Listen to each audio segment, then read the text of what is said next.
సెట్లోకి వెళ్ళిన తర్వాత ఆ సీన్స్ చేసేటప్పుడు ఆ ఎక్స్పీరియన్స్ మీకు ఎట్లా అనిపించింది? ఫస్ట్ ఆఫ్ ఆల్ నేను కథ చెప్పాను, ఒక 200 మెంబర్స్ దాకా నేరేట్ చేశాను, టెక్నీషియన్స్, బయట వెల్ విషర్స్కి, అందరికీ. ఎవ్రీబడి చెప్పింది ఏంటంటే ఇట్స్ ఎ బ్యూటిఫుల్ స్టోరీ.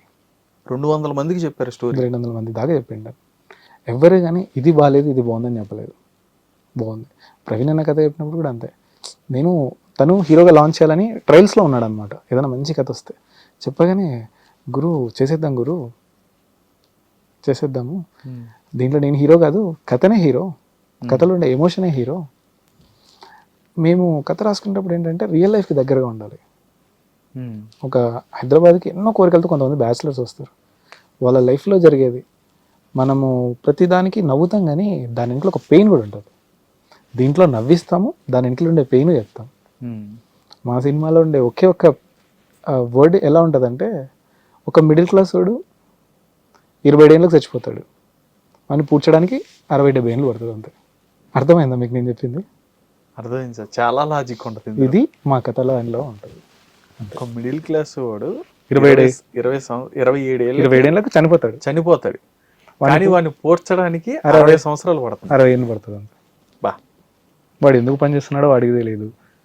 ఈఎంఐలు కట్టడానికో ప్రతి ఒక్కరి కోరికలు తెచ్చడానికి వాడు పనిచేస్తాడు. లిటరల్గా చెప్పాలంటే ఒక మనిషి ఓడించుకుంటే చాలా దారుణం అది. నిన్ను ఒక శత్రువు ఓడిస్తే నెక్స్ట్ నువ్వు ట్రై చేయొచ్చు గెలవడానికి, నువ్వు ఓడించుకోవాలి. అదే ఒక మిడిల్ క్లాస్. ఆ ఎమోషన్ మీద వచ్చిన కామెడీ ఎంటర్టైన్మెంట్గా మాకు వస్తుంది. Super sir. ఫస్ట్ సాంగ్ కూడా మంచి హిట్ వచ్చింది. అది మంచి మిలియన్ వ్యూస్ వస్తున్నాయి ఆ సాంగ్ కూడా. అందులో చాలా మంచి ఎలిమెంట్స్ అవన్నీ తీసుకుని మంచిగా చేశారు. లిరిక్స్లో కూడా ఎలా అంటే, ఫస్ట్ టైం మీరు పూర్తి డైరెక్షన్ మీ చేతిలో ఉంది, మెయిన్ డైరెక్టర్ మీరే కాబట్టి. సినిమా రంగంలో మీరు ఫస్ట్ అన్నట్టుగా పాలిటిక్స్ నడుస్తూ ఉంటాయి. ఆ పాలిటిక్స్ని మీరు ఓవర్టేక్ చేయాలంటే ఆల్రెడీ మీరు యాక్టివ్ పొలిటీషియన్. ఓకే. ఇక్కడ ఉన్న పాలిటిక్స్ని ఓవర్టేక్ చేసేలాగా కానీ, అంటే ఇక్కడ మిమ్మల్ని ఎవరైనా ఇబ్బంది పెట్టడం అంటే ఎలా అంటే, ఇట్లా కాదు నాకున్న ఎక్స్పీరియన్స్తో చెప్తున్నా, ఇది ఎలా తీసుకెళ్ళు, ఇది ఎలా తీసుకెళ్ళి, అందులో అట్లా ఫింగర్ పెట్టి కెలికిన వాళ్ళు ఎవరైనా ఉన్నారా? అంటే అలా, అంటే ఫింగర్ పెట్టి కెలుకున్న డైరెక్ట్ చెప్పొద్దు, పర్సన్స్ వద్దు, అంటే అలా ఎవరైనా మిమ్మల్ని చేశారా?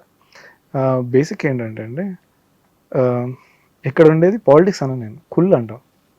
కుళ్ళు ఇండస్ట్రీలో ఒరిజినల్ పాలిటిక్స్ వేరు. ఇక్కడంతా ఏముంటుంది, జలస్.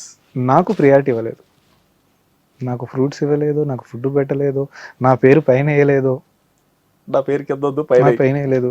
డైరెక్టర్తో నువ్వు ఎందుకు వెళ్ళి ఫోటో దిగావు, డైరెక్టర్కి నువ్వు డైరెక్ట్ ఎలా మాట్లాడతావు, నా త్రూ వెళ్ళాలి, ఏం చేసినా నన్ను అడిగి చేయాలి. దీన్ని నేను పాలిటిక్స్ అన్నాను, కుళ్ళు అంటాను, జెలస్ అంటాను. సో నాకు ఇవన్నీ విన్నప్పుడు కూడా ఎలా అంటే నవ్వొచ్చేది. రే వాడు మన గురించి చెడ్డగా చెప్తాడు, మంచిగా చెప్తాడు అని. ఇండస్ట్రీకి మనం వచ్చింది మనల్ని ప్రూవ్ చేసుకోవడానికి, కానీ ఒక్కని కింద మనం ప్రూవ్ అవ్వడానికి కాదు, మనల్ని మనం ప్రూవ్ చేసుకోవడానికి. దాని మీద ఫోకస్ చేస్తే అయిపోతుందండి. ఇవన్నీ వదిలేసి డే 1 నువ్వు ఫస్ట్ మీ ఊర్లో ఎలా చెప్తావు, నేను డైరెక్టర్ కాబోతున్నా అంటే నువ్వు నాశనం అయిపోయినావని అమ్మ, నువ్వు జీవితంలో పనికిరావని నాన్న, సినిమా ఇండస్ట్రీకి పోతే సంకన ఆగిపోతారని చెప్పి రిలేటివ్స్. ఇంకా వీడు అయిపోయి ఇండస్ట్రీకి పోతే అమ్మాయిలు ఎంత తిరుగుతాడు, అది చేస్తాడు, ఇది చేస్తాడు, ఎవడు చేయడు, ఊరు మొత్తం. ఇంతమందికి నువ్వు సవాల్ ఇసి వచ్చింటావు, మిమ్మల్ని అందరినీ రాంగ్ చేసి నేను డైరెక్టర్ అయి వస్తాను, కరెక్టా? ఇక్కడికి వచ్చి నువ్వు ఇడ్లీ పెట్టలేదనో, దోశ పెట్టలేదనో, చికెన్ ముక్కేయలేదనో, నీ పేరు పైన వేయలేదనో, దీనిల కోసం పోరాడుతున్నావా? ఏమీ రా నువ్వు, అసలు నీకు ఇండస్ట్రీ గురించి ఏమి తెలియనప్పుడు అంత కాన్ఫిడెంట్గా ఉన్నావు. సినిమా తీసే క్యాపబిలిటీ వచ్చినాక ఆ క్యాపబిలిటీని యూస్ చేసుకోకుండా నీ ఎమోషన్స్ మీద నువ్వు ఫైట్ చేసినంతసేపు నువ్వు డైరెక్టర్ కాదు. సో అవన్నీ పక్కన పెట్టేసి కథ రాసుకొని ట్రై చేయి.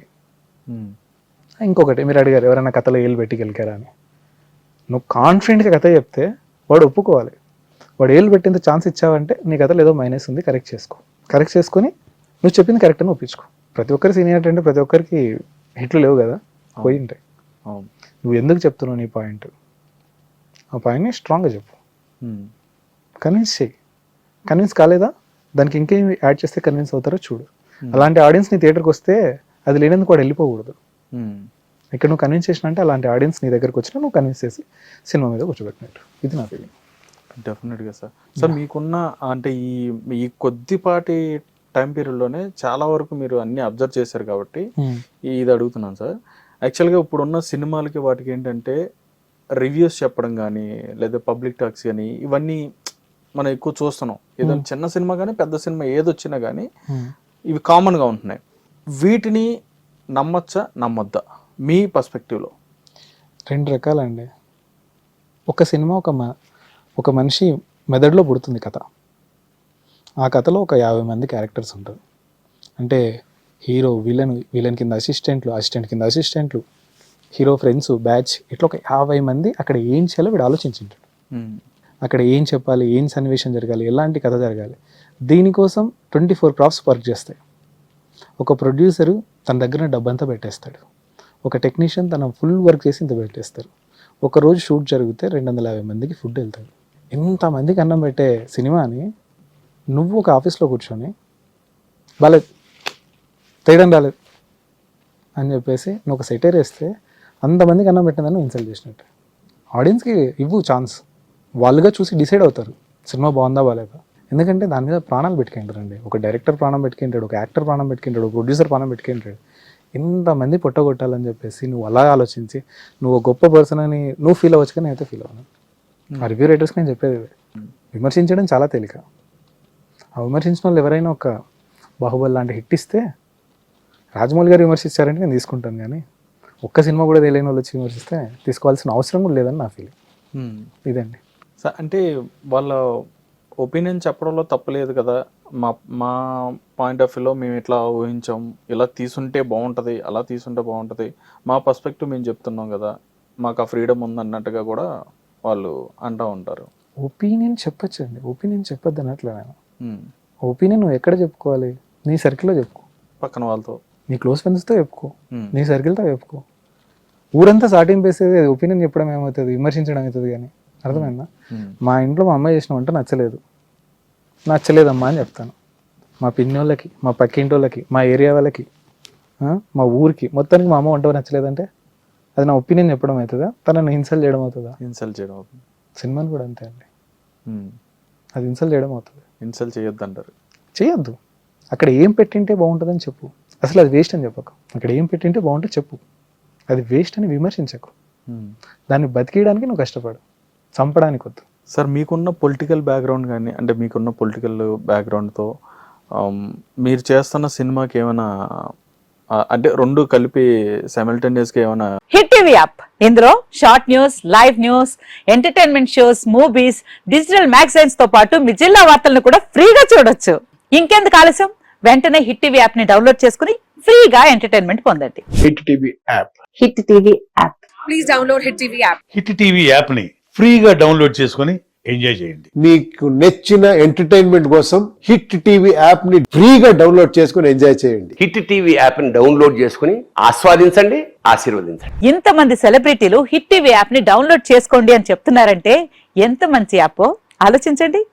అమెరికా అమెరికా అమెరికా అమెరికాలో చదవాలనుకునే వాళ్ళకి విశ్వసనీయమైన పేరు మన శౌర్య కన్సల్టెన్సీ.